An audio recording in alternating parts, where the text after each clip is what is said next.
To reveal the most disturbing truths about human nature, we would only need to repeat these 5 experiments that were banned for being far too successful. In 1939, the Monster Study took 22 orphan children and deliberately tried to induce stuttering. Half the children were praised for their speech, while the other half were relentlessly criticized and told they were stutterers. The children who received negative feedback developed lifelong speech and psychological problems, even if they spoke perfectly before the experiment. The study's results were concealed for decades out of shame. The Aversion Project was a top-secret medical torture program run by the South African military in the 1970s and 80s. Its goal was to cure gay and lesbian soldiers of their homosexuality using electric shocks, chemical castration, and forced gender reassignment surgeries. An estimated 900 soldiers were subjected to these horrific procedures, which were framed as legitimate psychological treatment. Psychologist Harry Harlow created the Pit of Despair in the 1960s to study the effects of total isolation.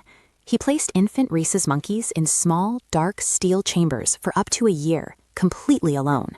The monkeys emerged severely disturbed, unable to socialize, and often self-mutilated. While undeniably cruel, his work provided terrifying proof of the vital need for love and affection in early development. The Little Albert experiment in 1920 conditioned a 9-month-old baby to develop a phobia.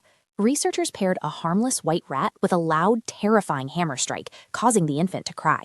Soon, little Albert was terrified of the rat, even without the noise, and his fear generalized to rabbits, dogs, and even a Santa Claus mask. The psychologist never deconditioned the fear, leaving a child with a manufactured phobia for life. The 1971 Stanford prison experiment had to be shut down after only 6 days because it got too real too fast. College students, randomly assigned as guards, began psychologically tormenting the prisoners, who in turn became passive and severely distressed. The guards' abuse of power became so sadistic that Philip Zimbardo, the lead researcher, terminated the 2-week study early. It remains the most chilling demonstration of how situations can corrupt ordinary people. These studies pushed past the limits of ethics to reveal uncomfortable truths about the human mind. Which one of these experiments do you think went too far?